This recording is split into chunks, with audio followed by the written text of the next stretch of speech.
ગિરીશ બાલસ મેં મારી ઘરવાળીને મારી નાખી છે. એમ તો મારી નાખી ન કહેવાય, મેં એનો વધ કરી નાખ્યો.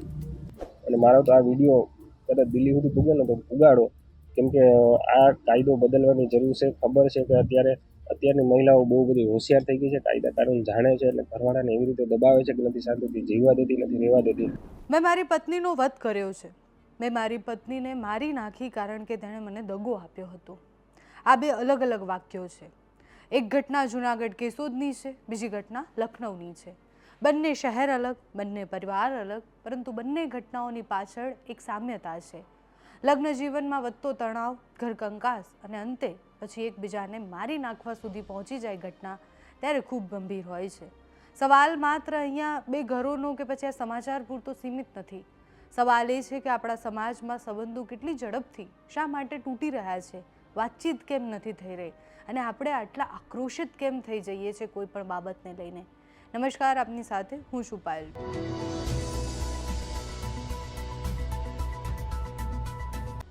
જૂનાગઢના કેશોદમાંથી એક ભયંકર ઘટના સામે આવી. સુમન સોસાયટીમાં રહેતા 27 વર્ષીય ગિરીશ બાલસે કોન્ટ્રાક્ટ બેઝ એક અર્બન સેન્ટરમાં લેબ ટેકનિશિયન તરીકે કામ કરતા હતા. લગ્ન જીવનને 4 વર્ષ થયા, પરંતુ છેલ્લા કેટલાય સમયથી પતિ પત્ની વચ્ચે ઘરકંકાસ ચાલતો હતો. માહિતી અત્યારે જે મળી છે પ્રમાણે પોલીસે પ્રાથમિક તપાસ કરી તો ગિરીશે પોતાની પત્ની વિજયાનું ગળું દબાવીને એને મારી નાખી. એના પછી એક વિડીયો રેકોર્ડ કરી અને એ ગુનાની કબૂલાત પણ કરી, અને વિડીયોમાં અનેક વસ્તુઓ, આક્ષેપો કરવામાં આવ્યા. પણ સૌથી વધારે એ વિડીયોમાં એવું કહેવામાં આવ્યું કે મેં એને મારી નથી, મેં એનો વધ કરી નાખ્યો છે. તમે વિચારો કે ઘૃણા અને ગુસ્સો કેટલો બધો હશે કે પત્નીને માર્યા પછી એવું કહે છે કે મેં એનો વધ કરી નાખ્યો છે. ગિરીશ બાલસેનાએ અંતિમ વિડીયો જ્યારે બનાવ્યો ત્યારે એમાં કબૂલાત કરતા એવું કહ્યું કે અમે લાંબા સમયથી અમારી વચ્ચે ઘરકંકાસ અને માનસિક તણાવ ચાલતો હતો. તેમના કહ્યા પ્રમાણે તેમના પત્નીએ અલગ અલગ રીતના નોકરી સહિત એમને છૂટું થવાની બાબત હોય કે પછી બીજી બધી જ રીતના એમને હેરાન કરતા હતા, માનસિક ત્રાસ આપતા હતા, મારપીટ કરતા હતા. એ પોલીસ પાસે પણ ગયા પરંતુ કોઈ મદદ ન મળી. સ્ત્રી તરીકે કાયદાનો ગેરઉપયોગ કરતા હોય એ વાત પણ એમના પતિએ કરી, અને જે અંતિમ વિડીયો હતો એમાં એમણે કબૂલાત કરી કે ઘરમાં એને બંધ રાખી અને પછી એનું ગળું દબાવી અને મારી નાખવામાં આવી છે. એ વિડીયો પોલીસ સુધી પહોંચે છે. એના પછી પોલીસ કેશોદની એ સુમન સોસાયટીમાં જાય છે. ભાડાના મકાનમાં એ રહેતા હોય છે અને પછી ત્યાં જાય છે, દરવાજો ખોલે છે તો ત્યાં પછી પત્નીની વિજયાની લાશ મળે છે. અને એના પછી આખી ઘટના જે છે એ ઘટનાને જોડવામાં આવે છે. પોલીસ આગળ તપાસ પણ કરવાની છે. મૃતદેહનો પોસ્ટમોર્ટમ ને બધું જ અત્યારે થઈ રહ્યું છે અને આગળની કાર્યવાહી પણ થશે.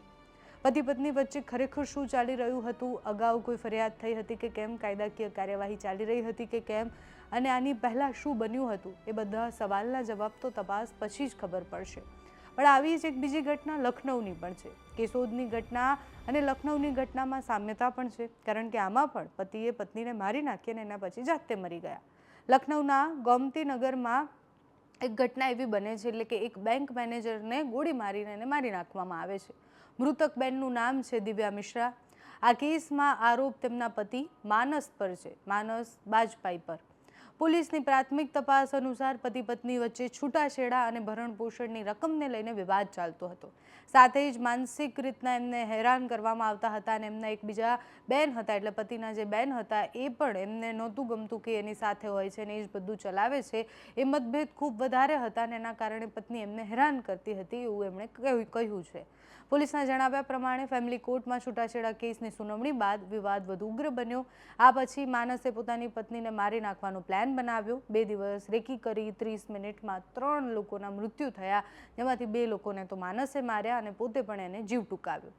ત્યારબાદ એ ઓટો રિક્ષામાં જાય છે, એટલે રેકી કર્યા પછી ઓટો રિક્ષામાં જાય છે. પત્ની બેંકમાં કામ કરતી હોય છે અને બહાર બોલાવે છે. વાતચીત પછી ઉગ્ર બને છે, મારામારી સુધી પહોંચાય છે. સીસીટીવી વાયરલ થાય છે અને એ ક્રૂરતા દેખાય છે કે એક પતિમાં જ્યારે ગુસ્સો હોય ત્યારે એ પત્નીને જ્યારે મારવા આવતો હોય ત્યારે શું થાય છે. દિવ્યા ત્યાં ઢળી પડે છે, માનસ ત્યાંથી ભાગી જાય છે. ત્યારબાદ પોતાના ઘરે પહોંચી અને પછી પોતાની બહેન શિબાનીને પણ ગોળી મારી દે છે. એ તમે માનસ જુઓ કે જેના કારણે સતત કંકાસ થતો હતો, એ બેનને મારી નાખે છે, પત્નીને મારી નાખે છે. બંનેને માર્યા પછી 30 મિનિટ પછી એ પોતાનો જીવ પણ ટૂંકાવી દે છે. છૂટાછેડા, ભરણ પોષણ, પરિવારની જવાબદારી, પતિ પત્ની વચ્ચેના મતભેદ, આ બધું કાયદાકીય રીતના ઉકેલાઈ શકતું હતું. પરંતુ જ્યારે વિવાદનો અંત હિંસા અને હત્યા સુધી પહોંચી જાય છે ત્યારે એ બહુ જ બધા પ્રશ્ન લઈને આવે છે. પછી સવાલ એ થાય છે કે આપણું માનસ કેવું થઈ ગયું છે કે આપણે કોઈ પણ નાની બાબતને એ સંવાદ કે પછી બીજો કોઈ રસ્તો અપનાયા વગર સામેવાળા માણસ માટે એટલા ક્રૂર બની જઈએ છીએ, સામેવાળા માણસ પર આપણને એટલી ઘીન હોય છે કે આપણે એને મારી નાખવા સુધી વિચારીએ છીએ. અને એ માણસ છે જેના સાથે તમે 7 ફેરા લઈને જીવન જીવવાની વાત કરી હતી, તમે 7 જન્મના વાદા કર્યા હતા, તમે સાથે રહીને બધું જ કરવાની વાત કરી હતી, એ તમારો અચાનકથી દુશ્મન બની જાય છે. માતા પિતા પોતાના સંતાનોને ગુમાવી દે છે આવી ઘટનાઓમાં. એટલે માત્ર પતિ પત્ની વચ્ચે થયેલા ઝઘડામાં એ 2 પરિવાર જે છે એ તૂટી જાય છે.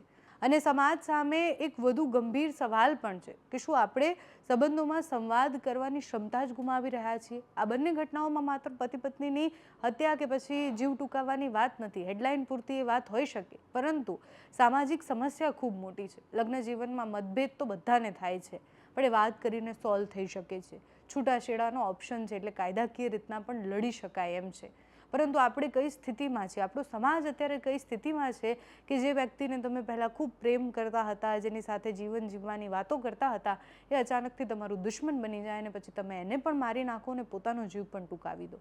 આ વિષય પર આપણે ખૂબ ગંભીરતાથી વિચારવું પડશે, કારણ કે મારી નાખ્યા પછી પણ જો પતિને એવું લાગે છે કે એણે જસ્ટિફાઈ કર્યું છે ને એવું કહે છે કે મેં એનો વધ કરી નાખ્યો છે કે પછી એ વોટ્સઅપમાં સ્ટેટસ મૂકે છે, ત્યારે સવાલો ખૂબ ગંભીર થઈ જતા હોય છે. તમારું આ બંને ઘટનાઓને લઈને શું માનવું છે અમને કમેન્ટ્સમાં જણાવજો. અત્યારે આ વિડીયોમાં બસ આટલું. જો તમે અમને યુટ્યુબ પર જોઈ રહ્યા હોય તો સબસ્ક્રાઈબ કરજો, ફેસબુક પર જોઈ રહ્યા હોય તો ફોલો કરજો, અમારા વિડીયોને લાઈક અને શેર કરજો.